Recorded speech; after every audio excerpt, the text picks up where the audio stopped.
نحمده ونصلي على رسوله الكريم اما بعد فاعوذ بالله من الشيطان الرجيم بسم الله الرحمن الرحيم يقلب الله الليل والنهار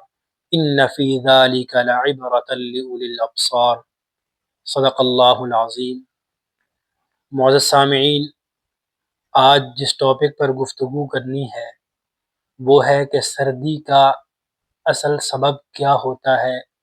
نبی صلی اللہ علیہ وسلم کی حدیث مبارکہ میں ہمیں سردی کا کیا سبب ملتا ہے، کیا وجہ ملتی ہے کہ سردی کیوں ہوتی ہے، اور دوسری بات جو بیان کرنی ہے کہ سردیوں کی فضیلت نبی صلی اللہ علیہ وسلم اور صحابہ کے اقوال کی روشنی میں اگر ہم غور سے دیکھیں، اس کائنات میں اللہ رب العزت کی تخلیق کے بے شمار مظاہر ہیں۔ ان میں موسموں کا تبدیل ہونا بھی ہے،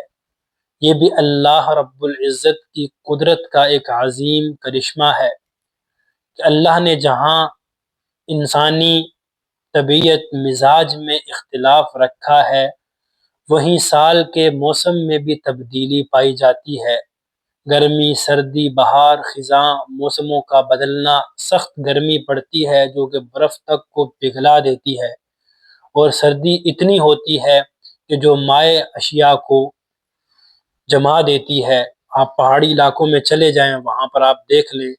کہ سردی اتنی پڑتی ہے کہ جو مائع چیزیں ہوتی ہیں، پانی وغیرہ بھی بعض اوقات جم جاتا ہے۔ ان میں سے ہر موسم اپنی ایک منفرد الگ خصوصیات اور شان رکھتا ہے۔ سردی کے وجود کے پیچھے بھی اللہ رب العزت کی حکمتیں پنہاں ہیں۔ اب وہ حدیث مبارکہ سنیے جس میں نبی صلی اللہ علیہ وسلم نے فرمایا، حضرت ابو ہریرہ رضی اللہ تعالیٰ عنہ سے روایت ہے کہ آپ صلی اللہ علیہ وسلم نے فرمایا، جہنم نے اللہ سے درخواست کی، ریکویسٹ کی، اے میرے پروردگار، میرا بعض حصہ بعض کو کھا رہا ہے، لہٰذا مجھے سانس لینے کی اجازت عنایت فرمائیں۔ اللہ رب العزت نے اس کو دو سانس لینے کی اجازت دی، ایک سانس سردی میں، ایک سانس گرمی میں، اور تم لوگ جو سردی کی ٹھنڈک محسوس کرتے ہو وہ جہنم کا ٹھنڈا سانس ہے،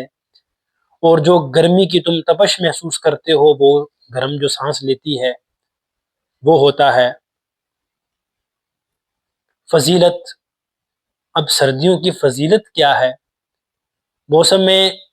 سرما یعنی سردی یہ بے شک خشکی سے بھرپور موسم ہے، لیکن یہ مومن کے لیے بہار کا کام کرتا ہے۔ جس طرح بہار میں ڈھیروں پھول کھلتے ہیں، ہر طرف ہرے بھرے درختوں کی دلکشی انسان کو اپنی طرف کھینچتی ہے، اس طرح سردیوں میں اعمال صالحہ پر زیادہ انسان قادر ہوتا ہے، اجر بڑھ جاتا ہے، فضیلتیں مومن کو مزہ اور لطف دیتی ہیں، وہ نیکیوں کے باغوں میں چرتا ہے اور اعمال صالحہ کے لیے خوب وہ محنت کرتا ہے۔ حضرت ابو سعید خدری رضی اللہ تعالیٰ عنہ سے روایت ہے کہ آپ صلی اللہ علیہ وسلم نے فرمایا، سردی کا موسم مومن کے لیے بہار کا موسم ہے، اس لیے کہ ان دنوں میں دن چھوٹے ہو جاتے ہیں، وہ روزہ رکھتا ہے، راتیں لمبی ہو جاتی ہیں، وہ تہجد پڑھتا ہے، قیام کرتا ہے۔ سیدنا عمر رضی اللہ تعالیٰ عنہ فرماتے ہیں کہ سردی کا موسم عبادت کرنے والوں کے لیے غنیمت ہے، فائدہ ہے کہ انسان اس سے فائدہ حاصل کرے اور بہت زیادہ نیک اعمال کرے۔ مشہور تابعی فرماتے ہیں کہ جب سردی کا موسم آتا کہتے اے اہل قرآن، تمہاری نمازوں کے لیے راتیں لمبی ہو گئیں، تمہارے روزے رکھنے کے لیے دن چھوٹے ہو گئے، لہٰذا اسے غنیمت جانو کہ روزہ ان دنوں میں آسان ہو جاتا ہے، دن بھی چھوٹا ہوتا ہے، اور اس کے بعد سردی بھی ہوتی ہے، پیاس بھی نہیں لگتی، تو ان دنوں میں زیادہ سے زیادہ انسان کو روزے رکھنے چاہیے۔ پیر اور جمعرات کا روزہ ہے، ایام میں 20 کے روزے ہیں، انسان کو یہ روزے رکھنے چاہیے اور زیادہ سے زیادہ عبادات کرنی چاہیے۔ باقی سردی کے کیا مسائل ہیں وہ انشاءاللہ آئندہ آنے والی ویڈیو میں۔ وآخر دعوانا ان الحمد للہ رب العالمین۔